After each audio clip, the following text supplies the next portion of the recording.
Welcome home, brave heroes. I'm Ash, this is HeroQuest, and in just 3.5 short days, evil wizard players will be able to submit their diabolical dungeons and one-shot heroic adventures to the HeroQuest 2024 Quest Jam. I wanted to go over the rule changes that have happened in the past week or so, and this video really should have come a bit sooner, but there have been some important, significant rule changes, and I wanted to go over the finalized rules now, as well as announce that an additional week has been given to all of the participants to design and submit their quests. So the submission date has actually been pushed out by a week, which is why the quest jam hasn't started yet. And the judgment date has been pushed out by a week as well. So that is to allow all of the participants who were kind of on the fence before about whether they wanted to join because of the existing limitations then, to give them time to look at the rules now, all of which we'll be going over in this video, and seeing if they want to create a quest for this jam, as well as give the existing participants time to go over and see if they'd like to revise their quests with the new tools that are allowed, the new resources that are allowed. It will in no way disqualify anyone who has made a quest for the jam already, because the rule changes are additive. They only allow more. There's more freedom. They don't take anything away. So if you've already created a qualifying quest for this quest jam, you won't have to change anything about it. Okay, so the first point that I wanted to delve into is HeroScribe. I've gone back and forth with the judges and with the community on whether or not HeroScribe should be allowed, because if it's allowed, it doesn't allow you to put quest notes or text in with your quest. And so to do that, you would have to break the no post-processing rule. The no post-processing rule from this jam earlier on and from last year's quest jam did not allow you to take your quest and add things to it after it was exported from your tool of choice. But now we have done away with that rule. The rule's not the same. If you are using HeroScribe, you can use post-processing to add details to your quest that were otherwise not available for you to add in HeroScribe. So HeroScribe users rejoice.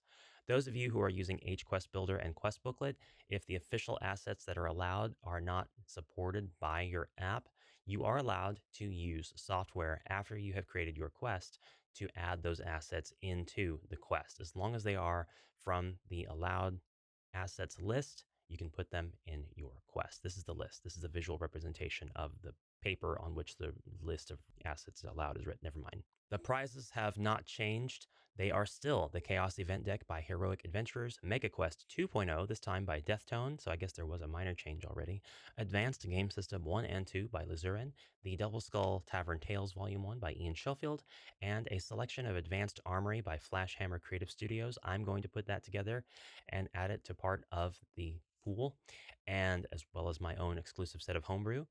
And I hear a rumor that Giles McNeil of Sunday Quest fame may or may not be getting all 8, currently up to 8, of his existing Sunday Quest books put together to add to the prize pool as well. I don't have concrete proof of that just yet, so don't count on it, but keep it in the back of your mind and watch this space. So a special thank you out here to Heroic Adventures and Deathtone for their contributions to the prize pool. Thank you guys very, very much. The rest of these are out of my pocket. Well, actually, I should say thank you to Flashhammer, because I received a lot of the stuff actually for free. It wasn't specified to be put into a prize pool, but a lot of the stuff is still the same edition as what they offer now. So really, I should be thanking all of these creators. But I want to thank Heroic Adventures and Deathtone, because they submitted stuff for the intention of that stuff to be included with the prize pool. That's the distinction here. Sorry. Okay, there are 14 rules. There are really only like 4 or 5 major points, but there are rules that are structured around these points to make sure that people understand them, that they're clarified to the fullest. And I have to be honest with you. When the rules were more vague, they were more fun. But there were people who wanted to push the envelope a little bit and ask questions, and those people deserve to have an answer. And if they were able to get an answer, other people should have the answer in front of them already in case they wanted to ask the question. And that's why the rules are worded the way they are, and that's why they might need more explanation. But anyway, 14 rules, they are mandatory. Seems like a lot, but let's go over them really quick. Quests must be created in one of the above tools. Quests created in HQuest Builder or Quest Booklet may be edited after exporting, such to add graphics for officially allowed assets specified below. Each participant can only submit one quest. Quests may not use the board more than once, and they can't use more than one board. I know people who use HeroScribe have access to all kinds of different board configurations. You're only allowed one HeroQuest board, and you can't have your board set up such where you leave on one side of the board and come back in on the other side, and there's new rooms and you're having Zargon or Morcar put stuff down to place. You cannot have Dark Company styled quests. Now, you can still have your iron doors and wooden doors set up along the corridors and your heroes standing outside. That's totally fine. And if you want to have a quest where you exit out the right side of the board and enter in through the left, and you're going into rooms that were not used in the first part of the quest, where you had access to just this side of the board, that's fine too. Sort of Pac-Man screen. That is fine. It's the picking up of existing rooms and putting down new content that is disallowed here. I wanted to make sure that that was fully understood. And if it's not, please ask me either in the comments below or on Discord. Now, there are some official quests that use assets on the outside of the board, such as tunnels that go down into quest number 2 or whatever. No assets on the outside of the board will be allowed. All of your assets have to be on the inside of the board, using the board. So if you wanted to use the arena tile from Against the Ogre Horde, the new edition, for example, you can do that, but it has to be on the board. And no, we don't have any arena-only quests that are allowed in this jam. Quests may not require more than the existing assets allow, and this rule has actually changed because wandering monsters are no longer counted towards your asset list. Your asset list includes one copy of absolutely every edition that's out there. You select which edition you want to use if there are multiple editions of any one listing. So let's say you buy the HeroQuest game system, or you're using the HeroQuest game system, sorry, and it comes with 4 Dread Warriors. You can call them Chaos Warriors, I don't care. And you can set that aside, and now you have a copy of the Spirit Queen's Torment and a copy of Prophecy of Talor. Each one of those comes with 1 Dread Warrior, so we have a total of 6 Dread Warriors, and the quest that you design shall have no more than 6 Dread Warriors on the map. Now, previously, the Wandering Monster, if it was a Dread Warrior, would have counted towards that, and it would have disqualified the quest, but no more. Now you can have Wandering Monsters be the Dread Warriors in this example. You can have 2 Dread Warriors as Wandering Monsters. You can have 6, all 6 Dread Warriors as a Wandering Monster if you want. And it's not going to disqualify your quest because Wandering Monsters are simply not going to be counted at all. The reason for this is if the heroes do search for treasure in rooms and they start pulling Wandering Monsters in and they're just having terrible luck, you're going to have so many Wandering Monsters on the board that you could easily disqualify a quest by keeping that rule in. It just doesn't make any sense to keep it in. It's not practical. Now, I will say the creator of the quest might not intend for it to be so, but the Zargon who is playing the quest might run into that where they run out of monsters. And so the proxy or substitution rule is going to take effect for their game. They're going to be allowed to run out of a given monster and say, okay, we have to substitute. We have to use a monster that's roughly the same power level, same color, same body points. It just depends on what edition of HeroQuest they are playing. So keep that in mind as a quest designer. But yeah, you can have whatever wandering monster you want. I don't even care if you want like 15 living mimic bookshelves as your wandering monster. It'll be fine. Please don't do that. Please don't actually do that. It's allowed now, but just don't do that. Okay, this one's another important one. Quests are limited to 1 page for submission purposes. Second page rules, annotations, lore, quest notes, etc. will not disqualify a quest, but will be ignored and disregarded during judgment and presentation. Only the first page counts. So I realize there's a lot of people who might want to submit their quest to this jam and to jams going forward where they want their quest to be a part of the total quest pack submission that's going to be created, the total submission quest pack that will be created, zipped up, and made available for use on itch.io here for free for people, and they want to be able to provide lore and stuff for their quest. You might even say it's part of an overall grander campaign, and so the lore and everything is really, really important to this quest. It's a snapshot of your overall campaign. If you want to add a second page, a third page, a whole campaign book, that's fine, but only page 1 is going to be counted as the submission for the jam itself. So in other words, we're going to play quest 1. We're going to present page 1, Ash. We're going to present page 1, play page 1. We're going to ignore everything on page 2 onward. That can be brought into the quest by those people who are downloading it, playing it. If they want the full experience, if they want the full enjoyment, that's fine. I would say that 2 pages onward were allowed anyway, but not everybody is going to want to make a second page. They won't want to lose points because they don't know how to write lore, anything like that. So just out of fairness, it's just 1 page per quest as far as the submission goes. And quests may not be altered in any way unless they are made with HeroScribe. You can't put markings, visuals, post-quest additions, or anything unless they are made with HeroScribe. This one's got to be changed. This one's got to be changed. I need to make sure that it's totally clear that it's fine if you're adding official assets from below. That is absolutely fine. No matter what this says, I'm telling you in this video, it's fine to add the official assets from the asset list into your quest. You just can't put like custom tiles that don't exist in the official releases or as part of the asset list. I don't want your quest notes to be taken and cut out and shrank down to give you room to write like a whole book in the quest note area. Just be practical, basically. Be practical about the way your quest is presented. There were a lot of people who had to work really hard to keep their quest notes down to 1 page, and they thrived within those limitations.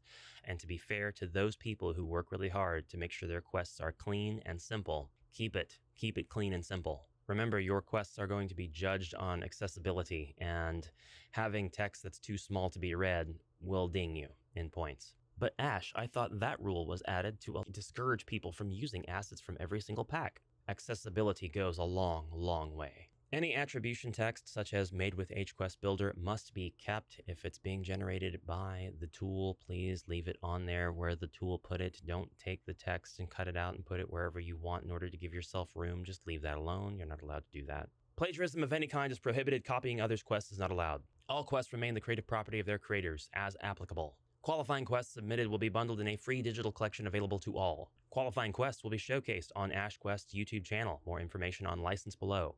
Quests must be free and not be charged for. There will be no charging for any quests. As to the type of assets used, you can use the HeroQuest game system, any edition, except Mythic Tier. You may not use the Mythic Tier game system. It gets too confusing with the assets. I mean, it doesn't have to be. I really need to go through here and give you the exact upper limit of every single monster, and then I think that that would make things a lot more clear. I think if I do that, people will want to use every single monster in their quest thinking, nobody else is doing this, and then I've got 15 quests where every single monster that's available is taking up every single quest tile on the board. Keller's Keep, any edition. Return of the Witch Lord, any edition. Frozen Horror / Barbarian Quest Pack, any edition, and Mage of the Mirror / Quest Pack for the Elf, any edition. Against the Ogre Horde, any edition. Wizards of Morcar, Classic EU edition. Prophecy of Talor, Spirit Queen's Torment, Rise of the Dread Moon, Rogue Heir of Elethorn, and Path of the Wandering Month may all be used. I say this because even though your heroes, they could be whatever configuration and whatever party, and that's not even really on you as the quest designer to even think about. You may wish to have a quest that is specifically for the Rogue Heir of Elethorn, or a solo quest specifically for the Path of the Wandering Monk character. That sort of thing is fine. This is just to allow you an official answer if you want to know if those assets were allowed. And I love to see solo quests. I love to see quests that are designed for solo heroes, and actually it would be a lot of fun to see solo quests for these 2 heroes in particular, because the Rogue Heir has such a cool moveset, and the Wandering Monk also has a very interesting, somewhat, in some cases, overpowered moveset with their elemental techniques. Okay, any asset that is outside of this list is not authorized for the jam and will disqualify a quest. However, you can use your own named monster creations like Gorbag, the Orc Champion, or Salzgar, the Chaos Warrior Champion. That's fine. All of that's great. I love to see it. You can create your own unique monster. Just make sure that the icon representing the monster, exists in one of these assets, and then you can name it whatever you want. You can give it whatever stats you want. That's all up to you as the quest designer. I want to make sure that that was understood. It may be totally obvious, but other people may take this literally as keeping them from being able to use their own named monsters, and you absolutely can. And according to this asset list, in case it hasn't struck you yet, you are allowed to take the heroes from these different packs and make them as enemies in your quest. You can have the knight from Rise of the Dread Moon as one of the enemies in your quest and give him a name. You can have a quest that's against Sir Ragnar, and it qualifies because you do have access to the knight, even though Commander of the Guardian Knights is not listed as an asset because the knight did come with Rise of the Dread Moon. All right, I think that's about all to go over that's changed. So there are a few more things that I've added to this just to try to make sure that all of the points that I'm making now have been clarified and are added in. And once again, this event is not sponsored. It's the wandering sponsor. Who is the wandering sponsor for this quest? This event is not sponsored, judged, or endorsed by Avalon Hill or Hasbro. This is an Amalgamash joint, 100%. I do have awesome judges this time around. And by that, I mean the exact same judges I had last time, plus my dad is Dracula, who was the previous HeroQuest Quest Jam winner. So do us proud. Don't embarrass us. We're all counting on you. I'm kidding. I want you to have as much fun as possible, and I want you to make quests that you find rewarding. There's one question that I wanted to outline from my community post when I wanted to communicate the rule changes and clarify what they were in this jam on the jam page. This quest builder says, am I understanding this correctly? I just added a bit of flavor to the quest. Statues, tiles, and stairs. Now I should remove them again to score a higher accessibility score? Should I also only use monsters and furniture from the base game to max out accessibility? This would be a whole new quest. The reason that this is a question is because accessibility is a new category that the judges now have access to in order to rank your quests. And if you are using a ton of assets from all of the different quest packs and it is just an absolute bear to put together, this is what the accessibility category is now for. This is to help keep things streamlined and fun for different Zargons. However, that isn't to say that I want to discourage anybody from using a lot of assets in their quest. I just want you to make sure that every asset that you place down is done with a reason, with intent, that it should be evident to the heroes that this room is interesting because there's stuff in it.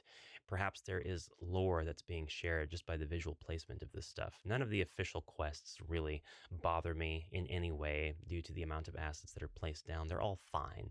And there weren't really a lot of quests in the last quest jam that were difficult to build. But if somebody were to use an excessive amount of monsters and furniture and all kinds of different tiles on the board, even though they were allowed from the asset list and they were within the requirements, it might not be fun to put together. And so my answer to this is the challenge of how much to add to a quest is part of a jam, the jam. I won't personally advise how much is too much, but to be frank, a judge who decides the creative aspects of your quests is worth the work to build it may judge the accessibility accordingly, which means mercifully, and another judge who does not see the point of additions may deduct. Using the base assets is safe, but trust me when I say that there are quests that will use a lot of assets in a way that will rank just as highly.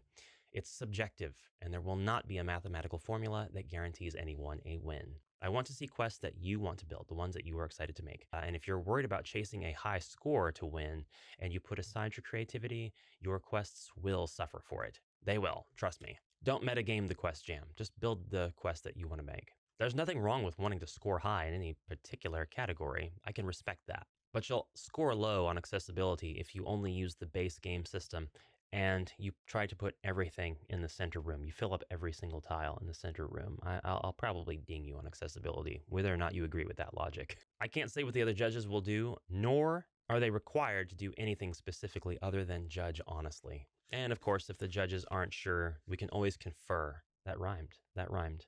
That's enough. I will see you at the Quest Jam. So, brave heroes and evil wizards alike, I hope that this presentation was in some way educational. I really wanted to go over this, and in fact, I've gone over this many, many, many times today, only to fumble certain things. That's why there's a few different minor fumbles in this video that I'm just leaving in because I don't have any more time. I have to get this video out, and I have to make sure that everybody understands these rule changes as best as I can. And so I thank you for being patient with me at this time. And I thank you very much for watching and for your support as always. Have a great rest of your day, and I'll see you when next we meet. Onward, brave heroes.